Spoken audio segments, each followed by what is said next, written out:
The office is now ready to mount the sculpture, so I have returned to hang it on the wall. So far the scaffold has worked great as a stable support for everything, but now I'm going to use it for a different purpose. I'm going to use it as a way of transferring the sculpture onto the wall. So I'm reattaching the legs so that they don't stick out at all behind the sculpture. I'm shifting them forward all the way so that the whole scaffold can be slid backwards so that everything's right up against the wall. And it's less stable this way, and I have to slide it one side at a time, but I think it should be just enough to get the job done. The scaffold is holding it already at the right height, and now I'm going to measure and get it centered left to right. Now, from this point forward, the sculpture itself will be able to serve as a guide for the mounting process. The primary mounts are in the four corners, so I want to get those anchored first. I'll need to get marks on the wall for where to drill the holes to anchor each of these mounting brackets. And as I see it, the convenient thing to do is to attach the sculpture to the brackets first so that the brackets are held in place floating above the wall. Then I can simply press forward on the bracket and hold it against the wall as I stick a pencil in each of the holes to make the marks. In order to have space to work now, I'll pull the sculpture back off of the wall. And I'm going to get ready to drill. Now here's a trick that I learned from a carpenter in an art gallery a few years ago, and I use it all the time ever since. It's one of my favorites. Take a piece of paper and fold it and close the sides with tape and run a piece of tape along the top edge and stick it to the wall so that you have an envelope to catch all the drywall dust that you make when drilling a hole. If you have the envelope just below the hole and you do it carefully, you can avoid having to do basically any vacuuming. So I'll use toggle bolts to attach the bracket to the drywall. And the holes I drilled are just a little undersized, so I'll tap the toggle bolts through first just to widen the hole. And now the bracket's ready to snap into place. With the toggle bolts pre-inserted, I push it through and check that each one has opened up.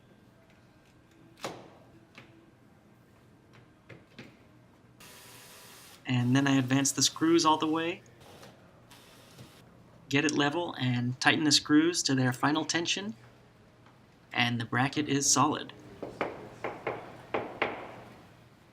And I repeat the process for the bracket on the upper right, starting with pilot holes and then the full-size drill bit.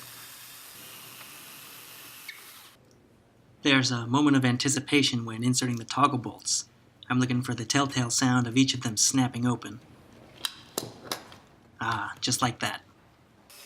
And then tighten down all the screws, and the second bracket is anchored. Now I'll slide the lattice back towards the wall again because I want to have the whole sculpture hanging from the support of the two top brackets.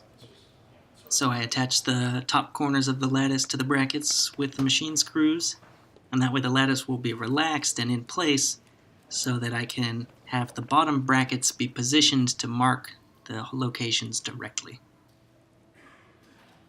Same thing as before. Get the brackets level and hold them against the wall, stick a pencil in the holes to make a mark, and then I know exactly where to drill. And once more, in order to have room to work, I need to get the sculpture off the wall again, so I'll detach it from the top brackets and pull the scaffolding back. Then I detach the brackets from the sculpture so that I can go through the same process of anchoring them to the wall.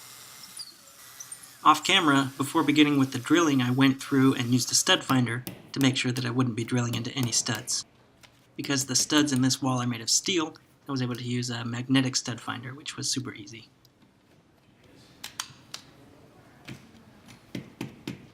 I like hearing those 3 clicks. This time on the bottom, I want to end up with the screws just a little loose. So I'll tighten them down all the way, and then I'll back each one off just a little bit so the bracket has some wiggle room. And this will allow the bottom brackets to find their ideal position later on once they're attached back to the lattice and the lattice is suspended again.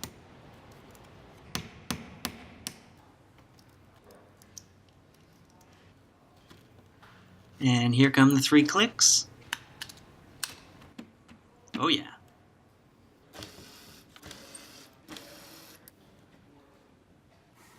Now I can slide the lattice back to the wall yet again and attach it so that it again hangs from the top brackets, and then go and attach the bottom corners to the bottom brackets, which still haven't been fully tightened against their anchors.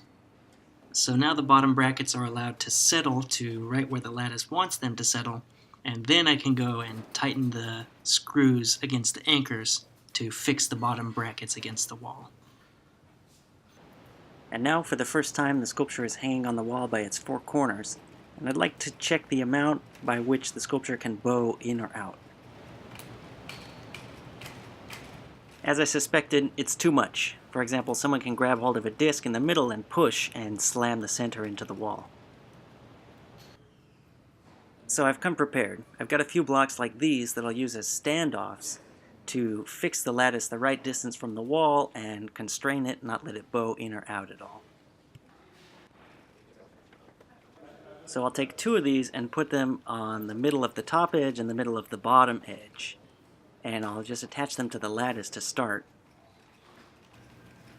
And it looks like there is improvement. When I push in the center, it doesn't go in as far. But still, it could be better. So I've got these triangular plates that will allow me to add a pair of standoffs right in the middle of the lattice. In the middle of the lattice with rods and springs all around, it wouldn't be possible to add a standoff right at one of the joints of the lattice because that's right where a spring runs through. But with one of these triangular plates, I'll be able to add a standoff right in the middle of a triangle of springs, and it won't interfere with anything. And with these 4 standoffs now attached to the lattice and held in place, I can go and make marks on the wall where I'm going to drill to add anchors to fix them. And once more, I'll detach the lattice from the brackets and pull it off the wall in order to have room to drill. And for these, I'll use a kind of drywall anchor that's a little bit easier to install, but should still be strong enough. They have 2 legs that, when you insert a bolt, they splay outwards and lock it behind the drywall. To fasten the standoffs to the anchors, I'll use what's called a hanger bolt, which is basically like a double-headed screw, one end going into the wall and the other going into the standoff. So I'll go and I'll mount each of the standoffs in the same way. And now all the mounting points are anchored to the wall, the 4 corner brackets and the 4 standoffs. And I'll slide the sculpture back for what should be the final time. And then I'll fasten the lattice to the mounting points in each of the 8 locations. In my experience with a wood as hard as oak, you can get away with inserting and removing a screw multiple times and having the wood still be able to grip it. And these screws are fairly long as well, so I think it should hold more than tightly enough. And as you can see, the wall itself forms a structural part of this sculpture. I guess that's another sort of implied consequence of going for a design that's so minimalistic.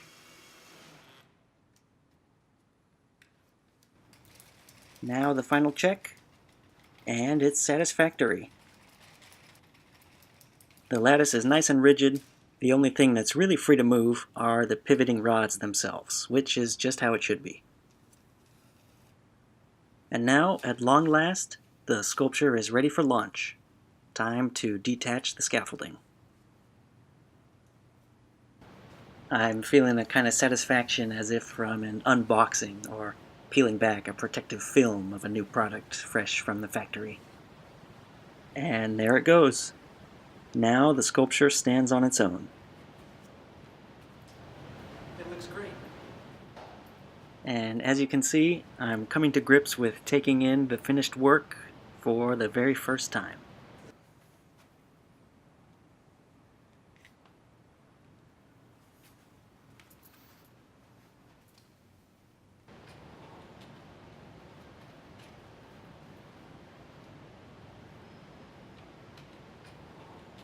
It's kind of a marvelous feeling of seeing something turned from imagination into reality.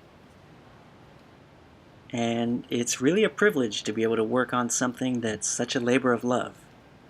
The point of finishing the work is, if you're lucky, full of satisfaction and pride, but there's a degree of sadness. It's like saying goodbye to a friend or to a part of yourself.